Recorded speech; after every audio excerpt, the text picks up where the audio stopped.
자, 그러면 이제 다 정리가 된 거예요. 가나안 땅에 들어가서 적들을 몰아냈죠. 전쟁에서 계속 이겨서 전쟁 승리했죠. 이제 그 땅 분배를 12지파에게 제비를 뽑아서 분배를 해줬죠. 그럼 이제 뭐가 남았습니까? 이제 거기에서 행복하게 살면 돼요. 그런데 오늘 본문에서 도피성 이야기가 나옵니다. 왜 도피성이 필요한가? 도피성이 있어야 될 이유가 무엇인가? 본문 3절을 보겠습니다. 본문 3절, 부지 중에 실수로 사람을 죽인 자를 그리로 도망하게 하라. 이는 너희를 위해 피의 보복자를 피할 곳이니라. 이렇게 돼 있어요. 근데 여러분, 이 도피성 제도가 있다라는 것은 지금 어디에서 이 도피성 제도가 있느냐? 가나안 땅입니다. 젖과 꿀이 흐르는 가나안 땅. 이 약속의 땅 가나안 땅도 완벽한 낙원은 아니구나라는 것을 우리로 하여금 깨닫게 합니다. 여러분, 그렇다면 오늘 우리가 살고 있는 이 현실 속에서 우리가 갖고 있는 어려움이 있다면, 우리가 고의로든 아니면은 실수로든 지금 나에게 어려움이 있다면, 오늘 이 도피성 제도를 통해서 우리는 하나님의 인도하심을 볼 수 있어야 돼요. 하나님의 뜻을 발견할 수 있어야 됩니다. 하나님께서 우리에게 보여주시고자 한 것을 볼 수 있어야 됩니다. 뭘 보아야 되느냐? 이 도피성 제도를 통해 우리는 예수님을 볼 수 있어야 돼요.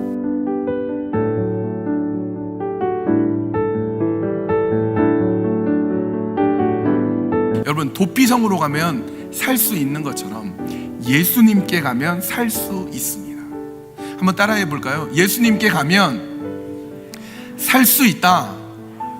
우리의 모든 죄값을 대신 치르시고 우리를 구원하신 예수 그리스도께서 우리를 피난처로 불러 주시는 것입니다. 예수 그리스도 그 한 분 아래만 있으면, 예수 그리스도 안에만 있으면 살 수 있는 거예요. 살 길이 있습니다. 예수 그리스도 안으로 가는 것입니다. 또 한 가지는 도피성의 테두리 안에서 이 도피한 사람이 살아야 되는 것처럼 예수 그리스도 안에서 살아야 됩니다. 한번 따라해 볼까요? 예수 그리스도 안에서 살아야 한다.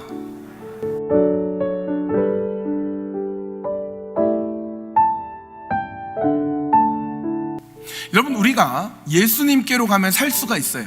예수님께 가면 살 수 있는데, 그런데 그 다음부터는 우리가 예수 그리스도의 테두리 안에서 살아야 되는 거예요. 그 테두리를 벗어나면 안 됩니다. 예수님이 나의 구원자가 되시고 나의 죄를 용서해 주셨으니까 나 이제 자유네?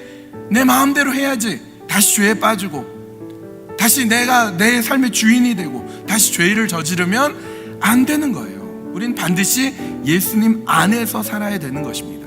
용서받은 죄인이기 때문에 우리는 철저하게 예수님 안에 살아야 됩니다.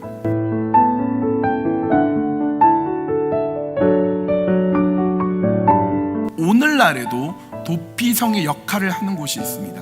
어디일까요? 도피성의 역할을 하는 곳은 바로 교회입니다. 교회는 죄 가운데 방황하는 자에게 안식처로, 피난처로 교회가 제공되어야 됩니다.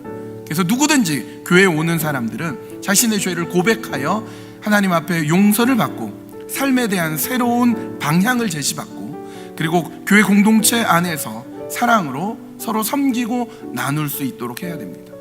우리가 그렇게 교회로 서 있는 거죠. 우리가 교회로 서 있으면서 우리로 하여금 그리스도께로 향할 수 있는 도피성을 우리가 제공해 줄 수 있어야 됩니다. 예수님께로 우리가 가면 살 수 있고 예수 그리스도 안에 살아야 되고, 그리고 그것이 교회를 통해서 드러나게 되고 우리가 교회로서 서 있는 것입니다.